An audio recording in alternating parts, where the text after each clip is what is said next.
ચલો મિત્રો, તો ઇન ધ લાસ્ટ લેક્ચર આપણે શીખ્યા હતા ઇક્વેશન ઓફ કન્ટિન્યુટી. શું કહેવાય ને? Equation of continuity. Equation of કન્ટિન્યુટીનો મતલબ છે સાતત્યનું સમીકરણ. શું છે? સાતત્યનું સમીકરણ. હવે ધ્યાન અહીંયા હશે બધાનું. તો સાતત્યનું સમીકરણ જે છે આપણે શીખ્યા a1 v1 equals to a2 v2. આપણે એને નામ આપ્યું હતું વહન દર. શું નામ આપ્યું હતું? વહન દર. હવે મિત્રો ધ્યાનથી જોજો વ્યવસ્થિત રીતે.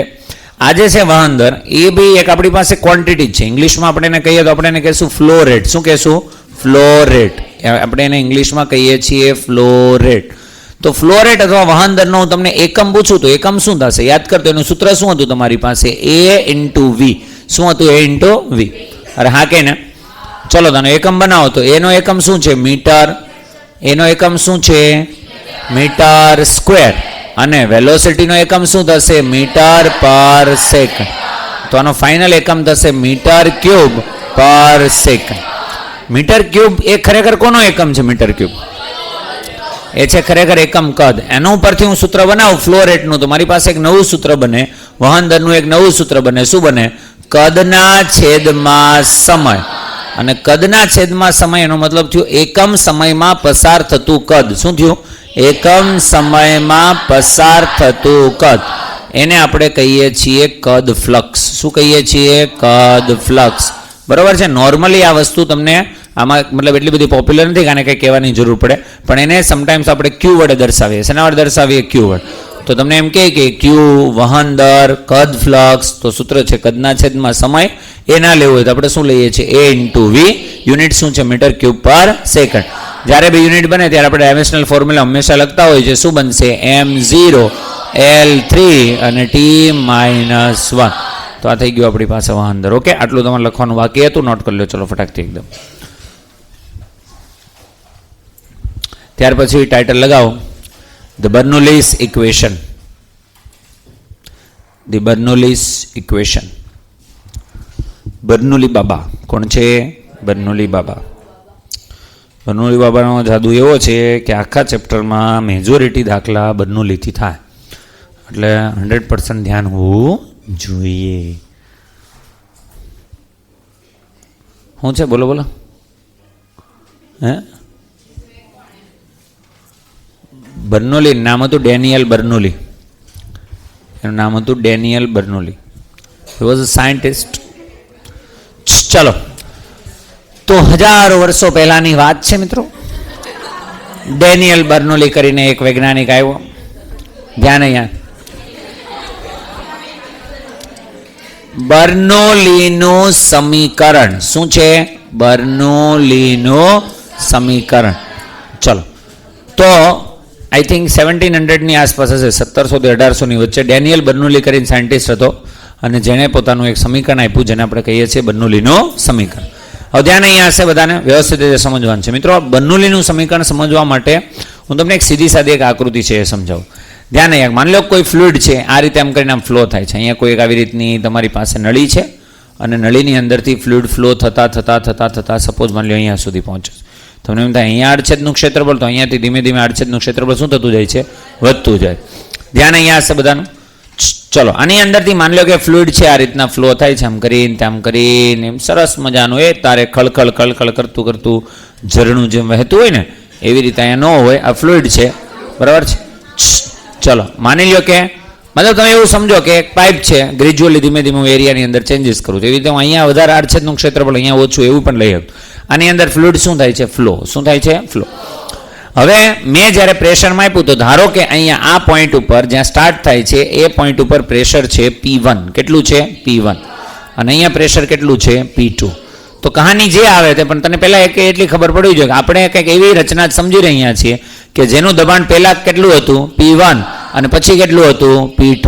તો P1 માંથી કેટલું થઈ ગયું તમારી પાસે? P2. ચલો, બીજું આપણે નોટ કર્યું. અચ્છા, મને એમ કહો તો અહીંયાથી તમે સ્ટાર્ટ થઈને આમ જાય છે, તમે સાતત્યનું સમીકરણ શીખી ગયા છો, તમને ખબર આડછેદનું ક્ષેત્રફળ બદલાય તો વેલોસિટી એટલી ને એટલી રહેશે કે બદલાશે? યાદ છે ને? a1 v1 equals to a2 v2. જો આડછેદનું ક્ષેત્રફળ વધે, ક્ષેત્રફળ, તો વેલોસિટી ઘટે. યાદ છે? અહીંયા ક્ષેત્રફળ વધે છે તો એમ કે વેલોસિટી બદલાશે કે નહીં બદલાય? બદલાય. આપણે ધારી લઈએ કે ધારો કે આ જે પોઈન્ટ છે એ પોઈન્ટ ઉપર વેલોસિટી છે v1. કેટલી છે? v1. આ પોઈન્ટ ઉપર વેલોસિટી છે v1 અને આ પોઈન્ટ ઉપર વેલોસિટી હું કહી દઉં છું કેટલી છે v2, બરાબર છે. તો અહીંયા વેલોસિટી છે એ ચેન્જ થઈ ગઈ અને હું તમને એમ કહું છું કે અહીંયા હતી v1 અને પછી કેટલી થઈ ગઈ છે v2. ના ખબર પડી? તો બે વસ્તુ બદલાણી. ત્રીજી વસ્તુ બદલાતું તો ઘણું છે, અહીંયા આડછેદનું ક્ષેત્રફળ a1 છે, a2 છે, પણ એમાં નથી પડવાનું, તમારે સમજવાનું છે કશુંક અલગ. તો હું તમને એમ કહું, માની લો કે આ સપાટી છે. શું છે? સપાટી. માની લો કે આ જે છે એ સપાટી છે, તો હાઈટ હંમેશા આપણે સપાટીથી માપીએ. ક્યાંથી માપીએ? સપાટી. બની શકે અહીંયા હોય સપાટી ગમે તે હોય, આપણે અહીંયા લીધી છે સપાટી, બરાબર. તો આ સપાટી છે, તો હાઈટ માપી છે, તો આની હાઈટ છે h1. કેટલી છે? h1. એટલે આ જે નળીનો છેડો છે એ કેટલી ઊંચાઈએ છે? h1.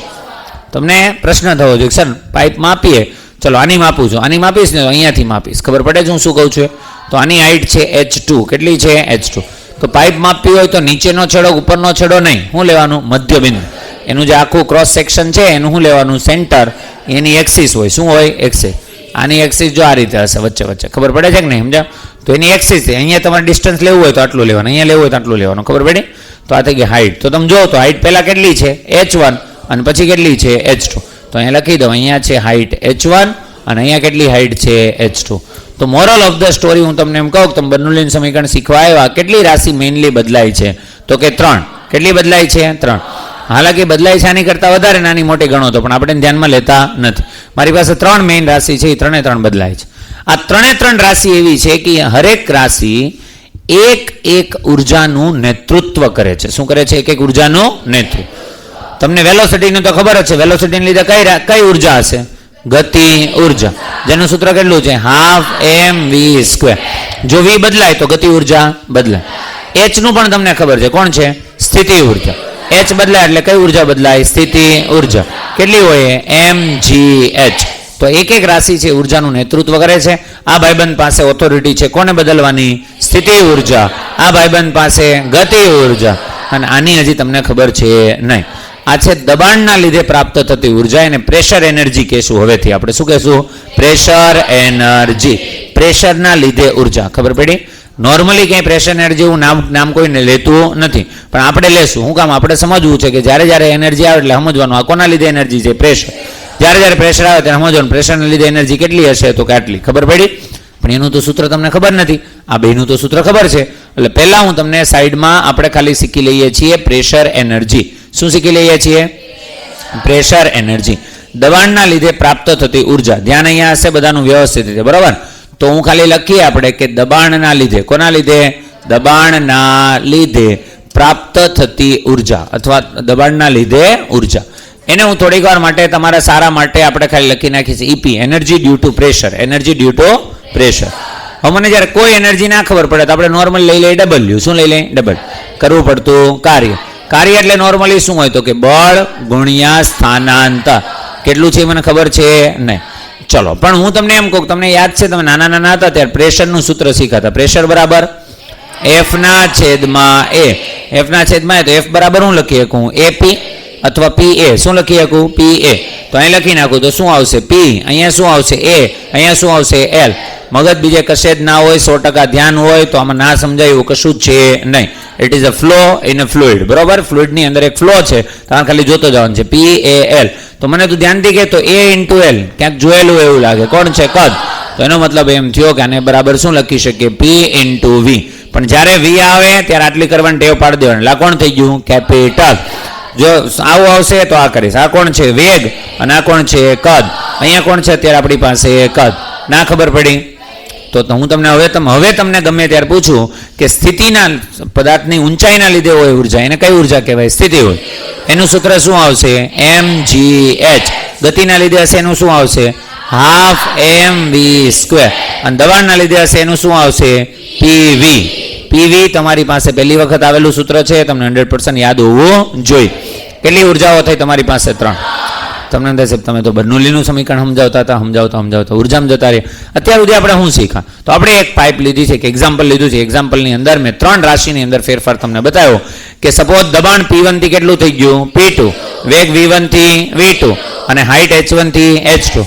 બધું વધ્યું હશે ઘટ્યું હશે આપણને ખબર છે નહીં, પણ ફેરફાર થયો છે. શું થયો છે? ફેરફાર.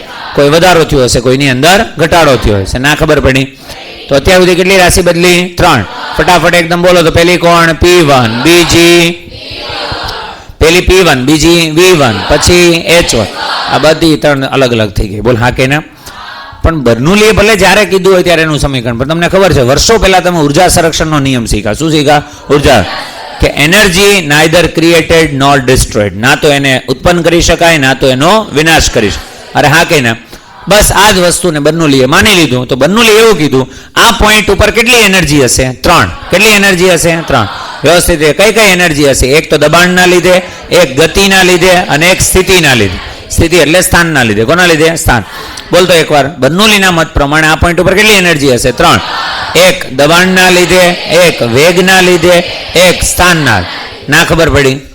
હવે કહાની એવી છે કે જો ઉર્જાનું સંરક્ષણ થતું હોય, જો ઉર્જાનું સંરક્ષણ, તો અહીંયા હું તમને એમ કહું કે આ ઉર્જા, આના લીધે ઉર્જા માન લે 5 જૂલ છે. કેટલી છે? 5. આના લીધે માન લે 2 જૂલ છે. કેટલી છે? કેટલી થઈ ટોટલ? 7. માન લે આના લીધે 3 છે. કેટલી થઈ? તો અહીંયા 10 છે. તો ઉર્જાનું શું થાય? હંમેશા સંરક્ષણ. જો આદર્શ તરલ હોય આપણી પાસે, મતલબ કે કોઈ પણ જગ્યાએ ખોટું આપણે બીજી કોઈ અવરોધોને ધ્યાનમાં ન લેતા, તો અહીંયા 10 જૂલ છે, તો અહીંયા પહોંચે તો એ કેટલું રહેવું જોઈએ? 10. અહીંયા તમે જો અહીંયા હાઈટ વધી ગઈ. હાઈટ શું થઈ ગઈ? હાઈટ વધી તો કઈ ઉર્જા વધી ગઈ હશે? સીધી. ભલે સીધી ઉર્જા વધી, પણ તો નવી ક્યાંયથી આવી હશે નહીં. આ પોઈન્ટ ઉપર ટોટલ કેટલી હતી? 10. તો ઉપરના પોઈન્ટ ઉપર ટોટલ કેટલી હશે? 10. આને કહેવાય ઉર્જાનું સંરક્ષણ. આ વસ્તુને કીધું બર્નોલીએ, અને બર્નોલીને લીધે જે સમીકરણ બનાવ્યું, સમીકરણને આપણે શું કહીએ છીએ? બર્નોલીનું સમીકરણ. તમને કોઈ એમ પૂછે કે બર્નોલી, તમને કોઈ પૂછે કે ન પૂછે, તમારા માઇન્ડમાં શું હોવું જોઈએ? બર્નોલીનું સમીકરણ મતલબ શું? બોલતો એકવાર. બર્નોલીનું સમીકરણ મતલબ શું? તમારા મત મુજબ કોઈ સમજવું હોય તો બોલો. તો શું? બર્નોલીનું સમીકરણ મતલબ ઉર્જા સંરક્ષણનો નિયમ. બીજું કશું જ આમાં છે નહીં. ઉર્જા સંરક્ષણનો નિયમ મતલબ કુલ ઉર્જા ક્યારેય બદલાય નહીં. માની લો કે આપણા રૂમને હું આઇસોલેટ કરી દઉં, આપણે જે ક્લાસરૂમની અંદર છે આઇસોલેટ કરી દઉં, આ રૂમની અંદર ટોટલ બધી તેને જેટલા પ્રકારની ઉર્જા આવતી હોય બધું તેને 1000 જૂલ હોય તો ગમે તે થઈ જાય, 1000 જૂલ ચેન્જ થઈ શકે નહીં. સમજાય કે ન સમજાય? બરાબર. તો ઉર્જા સંરક્ષણનો નિયમ, બર્નોલીનું સમીકરણ એટલે કોણ? ઉર્જા સંરક્ષણનો નિયમ. પહેલી વખત છે એટલે લખી દો દબાણના લીધે ઉર્જા. કોના લીધે? દબાણ. તો એને આપણે કહી દઈએ એનર્જી ડ્યુ ટુ પ્રેશર, એટલે energy due to pressure. Plus અહીંયા લખ્યું, આ હું લખ્યું છે મેં કાઇનેટિક એનર્જી. પ્લસ લખું કઈ હશે? હજી એક પોટેન્શિયલ એનર્જી. આ હંમેશને માટે કેવી રહેવી જોઈએ? અચળ.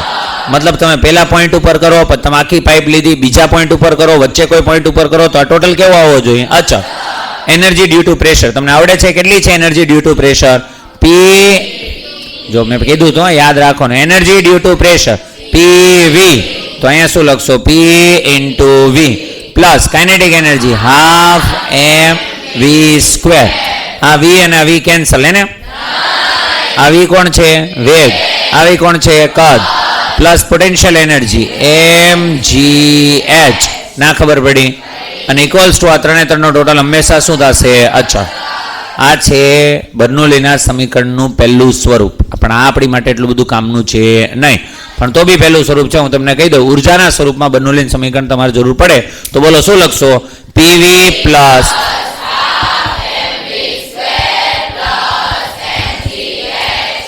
Equals to constant. Equals to constant મતલબ પહેલા છેડા માટે જે હશે આ ત્રણે એનો સરવાળો જેટલો હશે એટલો બીજા છેડા માટે પણ એટલો જ. વચ્ચે કોઈ માટે લખું તો પણ એટલો જ. પણ આપણે જે યાદ રાખવાનું, જે સૌથી વધુ આપણને કામ લાગશે સમીકરણ, એ આ ફોર્મેશનમાં છે નહીં. એ ફોર્મેશનમાં આવવા માટે આપણે ખાલી એક નાનો અમસ્તો ચેન્જીસ છે કરવાનો છે. અને નાનો અમસ્તો ચેન્જીસ છે કે આ જે સમીકરણ છે એને V વડે, કોના વડે? V વડે ભાગતા. V વડે ભાગતા. ચલો ભાગો. બરોબર છે? તો ચલો ભાગો. તો ભાગો તો શું આવશે? અહીંયા V અને V કેન્સલ, એટલે શું આવશે તમારી પાસે? P. ના ખબર પડી કે લખું પહેલા એકવાર ને બધાના છેદમાં V. ચલો પ્લસ અહીંયા તમે જો તો હાફ તો હાફ છે. અરે હા કે ના? આ એમ ને આખાના છેદમાં શું છે? V અને V. જે V વડે તમે ભાગો છો એ કોણ છે? કેપિટલ, એટલે કોણ છે? કદ. અહીંયા જે V છે એ કોણ છે?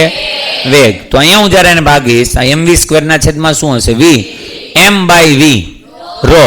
તો હું લખી શકું half rho v², half rho v² plus અહીંયા m/v શું થઈ જશે? રો gh ઇક્વલ્સ ટુ અચળ. તો આ જે સમીકરણ છે એ છે બર્નોલીનું મેઇન સમીકરણ, જે આપણને હંમેશા માટે યાદ હોવું જોઈએ. તમે યાદ છે મેં ઉત્પ્લાવકતાનો કેસ જ્યારે શીખવાડ્યું ત્યારે મેં M વાળું એક નેટ ફોર્સનું સૂત્ર આપ્યું હતું ને એક રો વાળું યાદ છે? બોલો તો એમ વાળું શું હતું તમારી પાસે? M minus M not into G, અને રો વાળું હતું rho minus rho not into G V. નંગો હું યાદ છે કાંઈ? મતલબ સાફ છે કે ઘરે જઈને આપણું કોઈ રીડિંગ છે નહીં. બાકી એ સૂત્ર ભૂલાઈ જાય એવું થોડું પોસિબલ છે, વાત કરો છો? ચલો ભૂલાઈ જાય, એ સૂત્ર ભૂલાઈ જાય, બીજું કંઈક ભૂલાઈ જાય, ચલો સમજા હજી એ સૂત્ર ભૂલાઈ જાય તમે હાલી મેળા છો. ચલો કંઈ વાંધો નહીં. તો ત્યારે મેં તમને કીધું હતું કે આ ચેપ્ટરની અંદર આપણને માસ કરતા રો વાળા ફોર્મ્યુલા વધારે કામમાં આવશે. કોના વાળા? રો વાળા. તો અહીંયા આપણી પાસે રો વાળું ફાઇનલી વી આગળનું જોયું હતું એમાં શું હતું વધારે? એમ. આમાં શું છે? રો. અને સૌથી વધારે તમને આ જ કામમાં લાગશે. તો મને કોઈ કહેશે કે બર્નોલીનું સમીકરણ હું તમને પૂછું તો ભલે ગમે એટલા ફોર્મેશન હોય, તમારે બોલવાનું છે એ કયું સમીકરણ છે? આ બર્નોલીનું સમીકરણ. મતલબ શું બોલતો એકવાર? P plus half rho V square plus rho G H equals to const. આ ભાઈબંધ કોણ છે? દબાણ. રોજી એચ એટલે પણ શું છે? દબાણ. તમને યાદ હોવું જોઈએ, તમે યુનિટ ડાયમેન્શનની અંદર શીખાતા સરવાળા બાદબાકીની અંદર એ જ રાશિઓ આવી શકે જે રાશિના પરિમાણ કેવા હોય? સમાન. એટલે આ પણ પ્રેશર છે, આ પણ પ્રેશર છે, ને આ પણ પ્રેશર.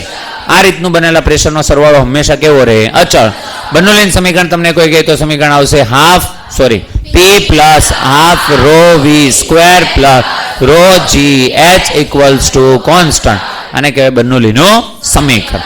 અત્યારે હું એને દર્શાવું છું સમીકરણ નંબર 2 વડે. શેના વડે? સમીકરણ નંબર 2.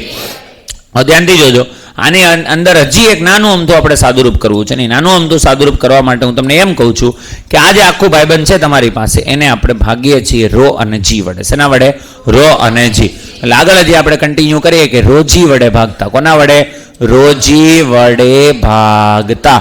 ચલો ભાગો. તો પહેલાની છેદમાં લખો એટલે પી ના છેદમાં શું આવશે? રોજી પ્લસ અહીંયા ધ્યાનથી જો રો અને રો કેન્સલ. તો ઉપર શું વધ્યું? ખાલી વી સ્ક્વેર. નીચે શું વધ્યું? 2 અને જી. અને અહીંયા તું ધ્યાનથી જો તો રોજી રોજી કેન્સલ. અહીંયા શું આવશે? એચ ઇક્વલ્સ ટુ શું થઈ જશે? અચળ. આ પણ એક બર્નોલીના સમીકરણનું સ્વરૂપ છે. બોલતો શું છે સમીકરણ?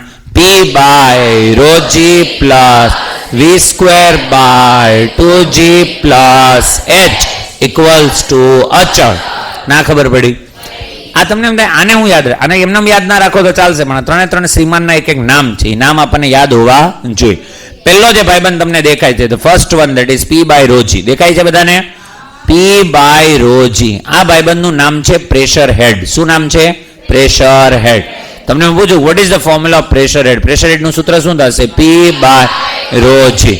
પછી તમારી પાસે બીજો જે ભાઈબંધ દેખાય છે ને વી સ્ક્વેર બાય 2g, વિચારો તો એ કોણ હશે? એ હશે વેલોસિટી હેડ. કોણ છે? વેલોસિટી હેડ. બરોબર છે. ત્યાર પછી તમને ત્રીજો જે ભાઈબંધ દેખાય છે ને એચ, વિચાર તો એ શું હશે? એને કહેવાય એલિવેશન. શું કહેવાય? એલિવેશન.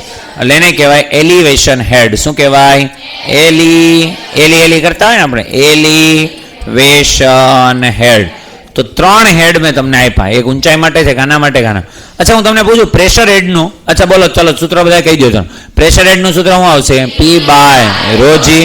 વેલોસિટી હેડનું શું આવશે? વી સ્ક્વેર બાય 2g. અને લાસ્ટમાં છે એલિવેશન હેડનું શું આવશે? એચ. અચ્છા હું તમને એમ પૂછું કે પી બાય રોજીનું પારિમાણિક સૂત્ર શું આવશે? મારે પ્રેશર હેડનું પારિમાણિક સૂત્ર એકમ લખો તો. Very good. જેને ડાયરેક્ટલી L1 કે મીટર સમજમાં આવી ગયું છે એ ગુડ. બાકી જે લોકો પ્રેશર રો અને જીના સૂત્રો મૂકે, સાદુરૂપ આપે ને પછી લાવે એ થોડાક વીક કહેવાય. શું કામ? તમે વિચારો અહીંયા આ અને આ હમણાં જ મેં તમને એ સમજાવ્યા. 3 3 કેવામાં છે? સરવાળા. સરવાળામાં છે 3 3 ના યુનિટ કેવા હોય? સેમ. તો જે સરવાળામાં રહી શકે, નહીં તો રહી શકે નહીં. તો અહીંયા ભાઈબંધ કોણ છે? એચ. એચનો યુનિટ તો ખબર હોય ને, કોણ હોય? મીટર. તો આ મીટર હોય તો આ પણ મીટર અને આ પણ મીટર. આનું પારિમાણિક સૂત્ર L1 હોય તો આનું પણ L1. તો આ 3 3 હેડ ફેમિલી જે છે એ 3 3 નો એકમ તમને કોઈ પૂછે તો એકમ શું આવશે? મીટર. અને ડાયમેન્શનલ ફોર્મ્યુલા કહે તો શું આવશે? L1. ના ખબર પડી? તો this is the equation of Bernoulli. પણ આ તો તમે શીખા બર્નોલીનું સમીકરણ. ઉપયોગ કેમ કરવો એ શીખા નથી. હવે આપણે શીખીએ છીએ ઉપયોગ કરતા. શું શીખીએ છીએ? ઉપયોગ કરતા. તો ઉપયોગ કરવા માટે હું તમને એમ કહું તમે આ પાઇપલાઇનને શાંતિથી વ્યવસ્થિત રીતે જોઈ લો. જોઈ લીધી? કેટલા પોઈન્ટ છે આપણી પાસે? 2. આ છે પોઈન્ટ નંબર 1 અને આ છે પોઈન્ટ નંબર 2. હું પોઈન્ટ 1 અને 2 ઉપર બર્નોલીનું સમીકરણ અપ્લાય કરું. શું અપ્લાય કરું છું? બર્નોલીનું સમીકરણ. હવે એપ્લિકેશન કરવાની છે, વ્યવસ્થિત ધ્યાન આપજો. તો 1 અને 2 નંબરના બિંદુઓ પર બર્નોલીનું સમીકરણ વાપરતા આગળ જતા જ્યાં પણ મજબૂરી પડશે એટલે આપણે 2 બિંદુ લેશું, 2 ઉપર હું અપ્લાય કરશું? બર્નોલીનું સમીકરણ. અત્યારે પોઈન્ટ નંબર 1 અને પોઈન્ટ નંબર 2 દેખાય છે બધાને? બિંદુ 1 અને બિંદુ 2 આની ઉપર આપણે શું કરીએ છીએ? બર્નોલીનું સમીકરણ. તો હું લખું છું કે પોઈન્ટ નંબર 1 અને 2 ઉપર બર્નોલીનું સમીકરણ વાપરતા. ચલો 1 અને 2 પર, અચ્છા એવું કંઈ લખવાની જરૂર નથી, ડાયરેક્ટ લખીએ કે બર્નોલીના સમીકરણના ઉપયોગો. શું છે? ઉપયોગ અથવા એની એપ્લિકેશન કઈ રીતના આપણે વાપરીએ છીએ. તમારે જે ટાઇટલ આપવું એ આપજો, બરાબર છે? ચલો પોઈન્ટ નંબર 1 ઉપર વાપરું તો શું લખાશે બોલો? તો સમીકરણ શું હતું? P1 plus half rho V1 square plus rho GH1. અરે હા કે ના? હા તો ધ્યાન દીજો, 3 વસ્તુ જ મેં વેરિયેબલમાં લીધી હતી, P1 V1 અને H1. બાકી રો બદલાય છે? રો બદલાય તો આપણી માટે બર્નોલી જ કામનું છે નહીં, આ સિંગલ પ્રવાહી માટે છે. ખબર પડે છે હું શું કહું છું? તો P1 plus half rho V1 square plus rho GH1. હવે બીજા પોઈન્ટ ઉપર અપ્લાય કરો, તમારે લખાવાનું છે. ચલો લખો તો શું આવશે બરાબર કરીને? 1 મિનિટ. બરાબર શું હતું? અચળ. મતલબ આ ત્રણેયનો ટોટલ 100 હોય તો બીજા બિંદુ પર ત્રણેયનો ટોટલ કેટલો થવો જોઈએ? 100. તો બેયનું આપણે શું કરી શકીએ? કમ્પેરિઝન. તો કરો કમ્પેરિઝન. તો શું આવશે તમારી પાસે? P2 plus half rho V2 square plus rho GH2. ના ખબર પડી? આને ઉપયોગ કહેવાય. શું કહેવાય? પણ તો બી હજી તમને આમાં કઈ ઉપયોગ જેવી ફિલિંગ આવી હોય ને? આપણે લઈએ, માની લો તમને મેં એમ પૂછ્યું કે આ પોઈન્ટથી આ પોઈન્ટ સુધી દબાણમાં ફેરફાર કેટલો? હું પૂછ્યું દબાણમાં ફેરફાર કેટલો? તો ફિઝિક્સમાં ફેરફાર એટલે અંતિમ માઇનસ પ્રારંભ. મતલબ આપણે લખીએ કે ફિઝિક્સમાં ફેરફાર એટલે શું લખીએ? પહેલા ડેલ્ટા P. ડેલ્ટા P એટલે શું લખાય? P2 minus P1. તો આની ઉપરથી તમને મળે કે ના મળે? મળે. કઈ રીતના મળે? P2 અહીંયા છે, P1 અહીંયા છે, આ સાઈડ લઈએ P2 માઇનસ P1. આ પ્લસ, આ સાઈડ આવે તો માઇનસ. અહીંયા શું લખેલું છે already? Half rho V1 square. આ પ્લસ, આ સાઈડ આવે તો minus half rho V2 square. અહીંયા શું લખેલું છે? પ્લસ રો GH1 પ્લસ, આ સાઈડ આવે તો માઇનસ રો GH2. બેમાંથી કોમન શું નીકળે? Half rho. અહીંયા શું આવશે? V1 square minus V2 square plus rho G into H1 minus H2. ના ખબર પડી? તો કહાની એવી છે, તમને જ્યારે હું પૂછું કે ભાઈ P2 માઇનસ P1 તો ધ્યાન દીજો ને, આ અંતિમ માઇનસ પ્રારંભિક છે. કેવું છે? અંતિમ માઇનસ પ્રારંભ. તમને હજી છે ને હું એક કહાની છે સમજાવી દઉં, પછી પાછા આવી આપણે સૂત્ર શું હતું? P પ્લસ બોલો half rho V square plus rho GH equals to અચળ. હવે ધ્યાનથી જો, આ ત્રણનો સરવાળો અચળ, મતલબ કોઈ એક વધે બીજાનું શું કરવું પડે? ઘટવું પડે. ફોર એક્ઝામ્પલ હું તમને એમ કહું, ત્રણે આ 70 છે, આ 10 છે અને આ 30 છે. બોલ તો કેટલા થયા? નહીં, આને આપણે 20 લઈ લઈએ ને, આપણે 100 જ કરવા છે. તો આ કેટલા છે? 100. હવે માની લો હું એમ કહું દબાણ ઘટ્યું અને 50 થઈ ગયું. કેટલું થઈ ગયું? 50. કેટલો ઘટાડો થયો? 20. તો એ 20 નો ઘટાડો કાં તો બધો આ લેશે, કાં તો બધો આ લેશે, કાં બે થોડો કરશે. અરે હા કે ને? માની લે આની અંદર શું થયો છે? આ બેમાં શું થવો જોઈએ? વધારો. તો આ થઈ જશે, માની લે આમાં 5 નો વધારો થયો એટલે 10 ની બદલે કેટલા થઈ ગયા? 15. ના ખબર પડી? આમાં 5 તો હજી કેટલા વધ્યા? 10. અને નહીં કેટલા? 15. તો આની અંદર 15 નો શું થશે? વધારો. ના ખબર પડી? અહીંયા તમારી પાસે 70 હતા, એમાંથી કેટલા થયા? 50. મતલબ 20 શું થયું? ઘટ્યું. ટોટલ તમારે બદલવા દેવાનો છે નહીં. આવું જ કંઈક ત્યાં થાય. તમે જે અત્યારે અહીંયા સમજો છો ને એની અંદર સમજો. હું તમને એમ કહું પ્રેશર જે છે એ ઘટશે. પ્રેશર શું થશે? જો આ ઘટે તો બાકીના ટર્મ્સને શું કરવું પડે? વધવું પડે. હવે જ્યારે કોઈ ઘટે ને ત્યારે એનું અંતિમ હોય કેવું હોય? ઓછું. માની લો હું એમ કહું કે ભાઈ તમારો સ્કોર છે એક્ઝામમાં 500 છે અને હવે તમારો સ્કોર 450 શું થયો? ઘટ્યો ને? તો અંતિમ શું થાય? ઘટે. વધે તો અંતિમ કેવું હોય? વધારે. માની લો દબાણ વધે છે, દબાણ વધે તો P2 માઇનસ P1 જવાબ પ્લસ આવશે કે માઇનસ આવશે? પ્લસ. અરે હા કે ના? P2 માઇનસ P1 કેવો આવશે? પ્લસ. પણ બાકી બધામાં કેવા આવશે? માઇનસ. ક્યારે માઇનસ? જો તમે V2 માઇનસ V1 લેશો, H2 માઇનસ H1, ખબર પડે છે? તો આપણે માઇનસ 2 ને કમ્પેર કરીએ તો આનો આ પ્લસ 25 હોય. હમણાં ઓલામાં લીધું હતું એક્ઝામ્પલ, એમાં શું હતું? માઇનસ 20. તો આ બાજુ શું આવવું જોઈએ? માઇનસ 20. બે સેમ આવવા જોઈએ ને? તો સેમ લાવવા માટે તમારે ખાલી યાદ શું રાખવાનું છે? અહીંયા જો તમારી પાસે 2 - 1 છે તો આ સાઈડ બધું શું હશે? 1 - 2. બીકોઝ આની અંદર -20 છે તો આમાં હોય કેટલું? +20. ના ખબર પડી? હું એમ કહું આમાં 30 નો વધારો તો આમાં 30 નો એટલે આ +30 હોય તો આ, અને છતાંય તમારે બરાબર લખવા હોય તો તમારે શું કરવું પડે? અહીંયા 2 - 1 હોય તો આ સાઈડ 1 - 2. આમાં કશું એટલું બધું ડિટેલમાં ના ખબર પડ્યું તો સિમ્પલી તમારે યાદ રાખવાનું છે, બર્નોલીના સમીકરણનો ઉપયોગ કરો. નોર્મલી તો અહીં પ્રેશર જ હશે, પણ માની લો ગમે તે હોય, બરોબર છે, ગમે તે ટર્મ્સને રાખો. સપોઝ આ ટર્મ્સને રાખ્યું હોય તો આ બાજુ V1 - V2 હોય તો ઓલી સાઈડ બધા શું હશે? 2 - 1. આ સાઈડ 1 - 2 તો આ સાઈડ 2 - બેમાં સેમ ક્યારે હશે નહીં. ખબર પડી ગઈ? આ તો અત્યારે 3 છે. તમને દાખલો ઇઝી પણ કરવા માટે આ લોકો મહેનત કરશે. કેવી? અત્યારે કેટલા ટર્મ્સ છે તમારી પાસે? 3. એક P1 વાળું, એક V1 વાળું અને એક H1. હવે તમને એમ કહી દે કે સપોઝ માની લો કે હું એમ કહું કે V બરાબર અચળ છે. V બરાબર કેવા છે? અચળ. મતલબ કે આખા થ્રુ આઉટ નળી દરમિયાન હું વેગ બદલવા દેતો તો હવે વેગ અચળ થઈ ગયો હોય તો આ ભાઈબંધ કેવું થઈ ગયું? આનો જવાબ કેવો આવશે? 0. અચળ મતલબ V1 અને V2 બે અલગ અલગ નથી. પેલા 5 હતું તો અત્યારે પણ કેટલું છે? 5. તો બેની બાદબાકી કેટલી આવશે? 0. તો આ પદ નીકળી જાય. તો જો V અચળ તો શું આવશે બોલો? તો P2 - P1 બરાબર ρg into H1 - H. થઈ ગયું ને? ઇઝી એકદમ. અરે હા કે ને? ક્યારે એવું નથી. સપોઝ માની લો મેં તમને આવી પાઇપ આપી, આમ કરીને ટામ આપી, ખબર પડે છે હું શું કરું? આમાં હું જેમ આડછેદ બદલાવું જે કરું પણ હું નથી બદલવા દેતો હાઈટ. ઊંચાઈ બદલતી નથી. જો હાઈટ ના ચેન્જ થતી હોય તો H કોન્સ્ટન્ટ. તો H કેવા છે? અચળ. જો H અચળ હોય તો વિચાર કરતો શું થશે? આ વાળું પદ બદલાશે? આ વાળું પદ બદલાશે નહીં. તો કેટલું આવશે સૂત્ર? P2 - P1 બરાબર half rho V1 square minus V2 square. સમજાય છે દરેકને? કોઈ પણ અચળ હોય, એક જે અચળ છે એ બદલાતું નથી, એને છોડી દેવાનું, બાકી બેને ધ્યાનમાં લેવાના. બોલ, આવડશે દરેકને? ચલો અગેન કહાની આખી સમજાવો તો શું હતું? પેલા શું શીખા? નામ શું હતું ટોપિકનું? બર્નોલી સમીકરણ.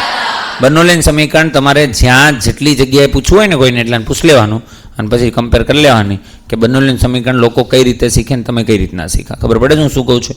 બર્નોલીના સમીકરણમાં બહુ કોમ્પ્લેક્સિટી આવે. તમારે એવી કોમ્પ્લેક્સિટી ન જોતી હોય, જો કે ફ્લુઇડ, થર્મલ, આ બધી વસ્તુ એવી છે, થિયોરિટિકલ ચેપ્ટર છે. કેવા છે? થિયોરિટિકલ. એટલે તમે કેટલું ગોખશો આમાં તમારે ગોખવા જેવું કશું જ ના લાગુ. તમને આખી કહાની છે સ્ટોરીની જેમ યાદ હોય કે પહેલાં મેં તમને શીખવાડું કે તમે જ્યારે પણ તરલનું વહન કરાવો, શું કરાવો? તરલનું વહન, ત્યારે કેટલી રાશિ બદલવાના ચાન્સીસ છે? 3 હાઈએસ્ટ. બરોબર છે? કે જેનાથી તમને ફરક પડે, બાકી ઘણું બદલે, એનાથી કાંઈ ફરક પડતો નથી. કેટલી વસ્તુ બદલવાના ચાન્સીસ છે? 3. The number 1 is pressure, number 2 is velocity, number 3 is height. યાદ રહેશે બધાને? બસ આ 3 કહાની ખબર છે એટલે તમને ખબર છે 3 ના લીધે કેટલી ઉર્જા છે? 3.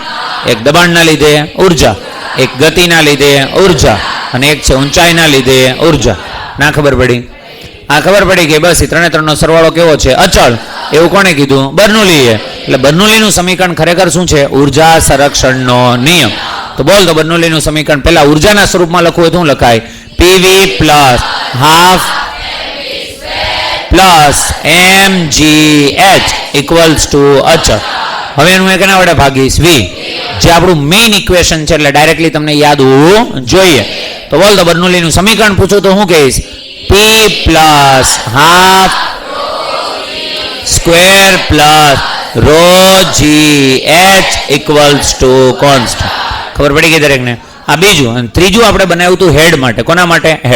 હેડ માટે આપણે 3 ને ડિવાઈડ કર્યા કોના વડે? રોજી વડે ડિવાઈડ કરો એટલે પહેલું શું આવશે? P બાય રોજી plus V square by 2G plus H equals to અચળ. 3 ને નામ આપ્યા હતા. બોલ, તો પ્રેશર હેડ કોણ છે? P બાય રોજી. જો અત્યારે જે શીખો ને, અત્યારે તકલીફ ભલે જેટલી પડે મગજમાં જે થાય, પણ જે ક્લાસમાં શીખો ઇટ વિલ બી લોંગ, મતલબ લોંગ લાસ્ટિંગ હશે. અને એના માટે તમારે ઘરે જઈને ખાલી 10-15 મિનિટ એકવાર રિવિઝન કરો એટલે એ મંથ્સ માટે ટોપિક ઓકે થઈ ગયો. તમે બેમાંથી એક ભૂલ કરો, મતલબ અહીંયા ઓછું ધ્યાન દીધું અને પછી ઘરે જઈને સ્ટ્રોંગ મહેનત કરો તો કોઈ મતલબ નથી. અહીંયા પરફેક્ટ ધ્યાન દીધું, ઘરે જઈને રિવિઝન ના કર્યું તો કોઈ મતલબ નથી. પણ બે કમ્બાઈન કરી નાખો પછી તમારે એકાદ મહિના સુધી ટોપિકનું ઉપાધિ હોય નહીં. બરોબર છે? ચલો, તો લાસ્ટ વાળું ઇક્વેશન હતું હેડ વાળું. તમને 3 હેડ ખબર હોવા જોઈએ. બોલ, તો વેલોસિટી હેડ કેટલો આવશે? V square by 2G. Elevation head કેટલો આવશે? H. અને પ્રેશર હેડ કેટલો આવશે? P બાય રોજ. આટલી કહાની પછી આપણે શીખા અપ્લાય કરતા. શું કરતા? અપ્લાય. અપ્લાય એટલે કંઈ નથી, 3 ટર્મ તમને દેખાવા જોઈએ. 3 ટર્મ અલગ અલગ છે. એક છે પી, એક છે half rho v1 half rho v square અને એક છે રો gh. હવે તમને હું એમ કહું કે ચલો ઊંચાઈ બદલાય. શું બદલાય છે? ઊંચાઈ. એને લીધે બાકીના બેમાં કેવો ફેરફાર થશે? તો ઊંચાઈને હું એક સાઈડ રાખીશ. આવું મેં લખાયું નથી પણ જોઉં છું તમે કેવું સમજો છો. ઊંચાઈને હું રાખીશ એક સાઈડ. મારે અંતિમ માઇનસ પ્રારંભિક જોતી હશે એટલે હું લખીશ row g into h2 minus h1. ના ખબર પડી. બાકી આમ લખો rho g h2 minus rho g h1. પણ રો g કોમન એટલે શું આવશે? h2 minus h. હવે એની બરાબર મારે શું લખવાનું થાય? બે ફેરફાર લખવાના થાય. આ બાજુ 2 માઇનસ 1 લખાય છે, આ બાજુ શું લખવાનું છે? 1 માં. તો અહીં શું લખવાનું થાય? p1 માઇનસ p2 પ્લસ બીજું શું હશે? Half rho into v1 square. બસ આને કહેવાય બર્નોલીનું સમીકરણ. નોટ કરો ચલો ફટાકથી.